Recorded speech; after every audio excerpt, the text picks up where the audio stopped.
بسم اللہ الرحمن الرحیم۔ سورہ بقرہ اور سورہ بقرہ کی آیت نمبر 34 سے ہم آج آغاز کریں گے۔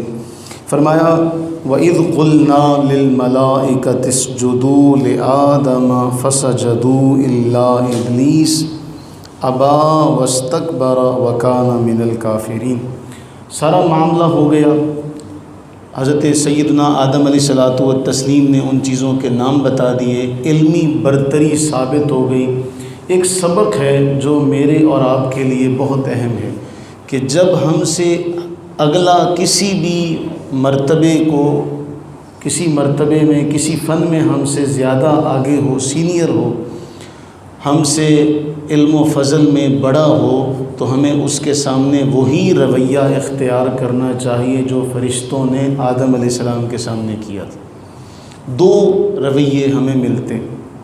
ایک رویہ کہ جب اپنے سے بڑے کو دیکھا تو ایک رویہ وہ تھا جو فرشتوں نے اختیار کیا، اور ایک رویہ وہ تھا جو ابلیس لعین نے اختیار کیا۔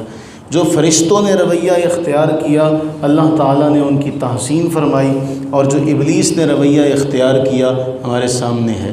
تو جب اپنے سے بڑا علم و فضل میں جب کوئی شخص آئے تو اس کا ادب و احترام کرنا چاہیے۔ ایک تو یہ مسئلہ ثابت ہوا۔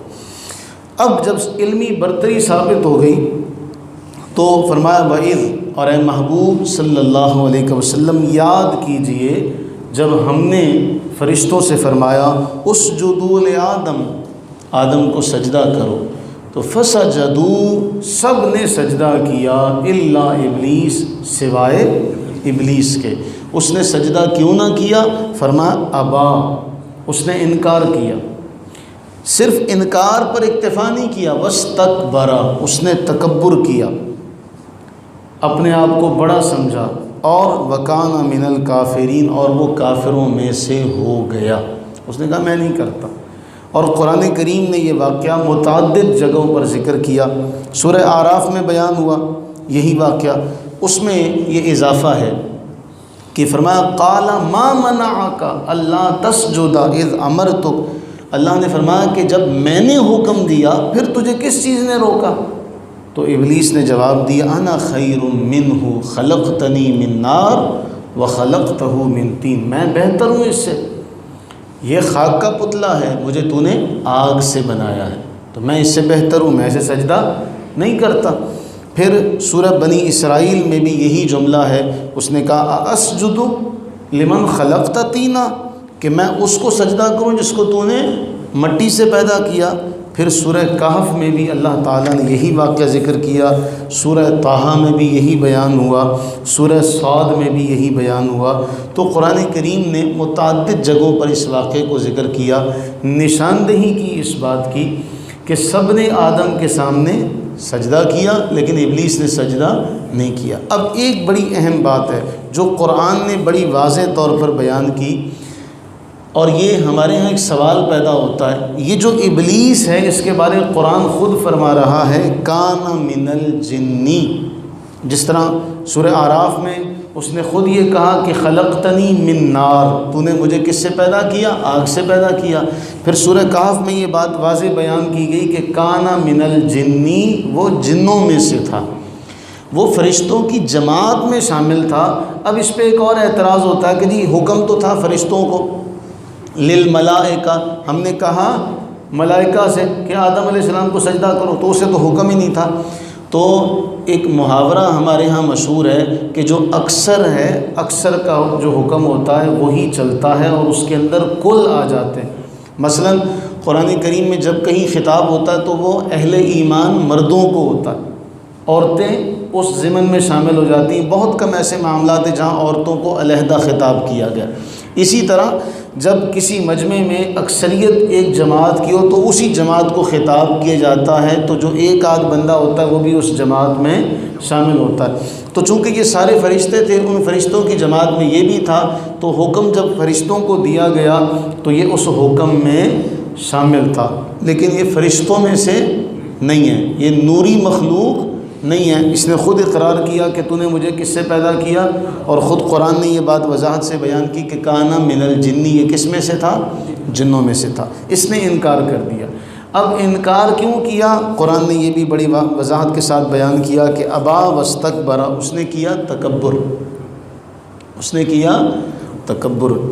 اور شیخ سعدی رحمہ اللہ نے کریمہ میں پوری ایک نظم اس حوالے سے لکھی، بڑے کمال کے وہ اشعار ہیں۔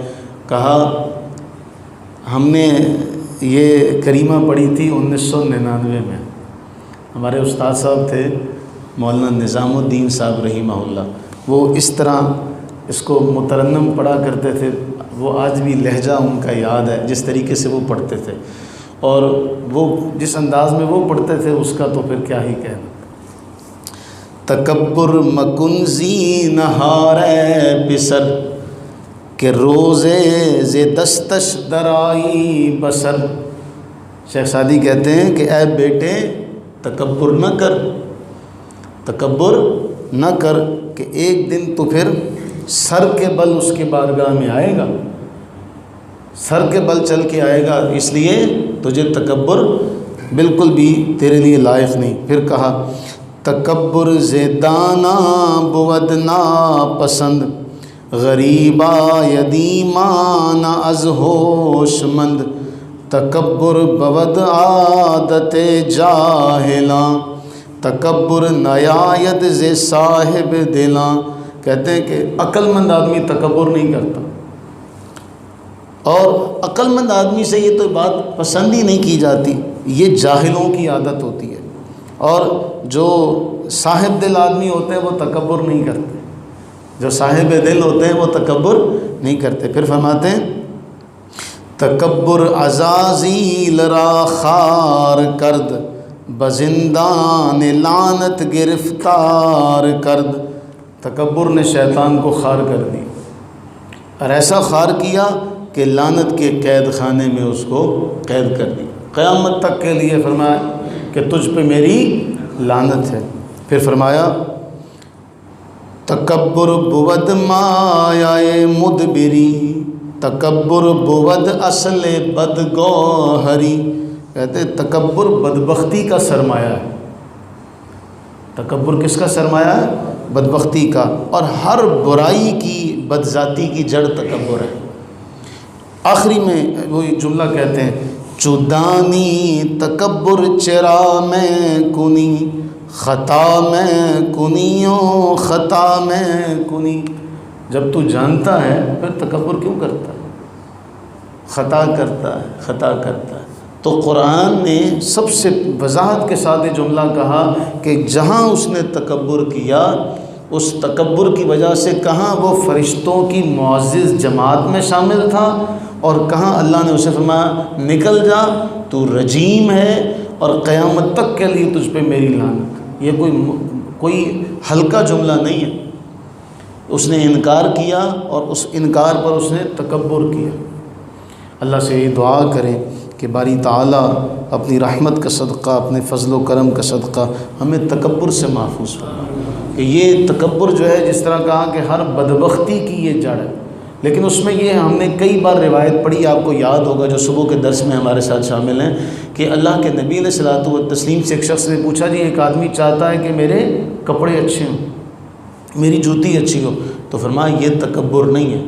تکبر کیا ہے؟ دوسرے کو اپنے سے کمتر جاننا اور حق کا انکار کرنا، یہ ہے تکبر۔ دعا کریں کہ اللہ تعالی ہمیں اس سے ہمیشہ ہمیشہ محفوظ فرمائے، ہمیں اس سے ہمیشہ ہمیشہ کے لیے بچا کے رکھے۔ آمین ثم آمین۔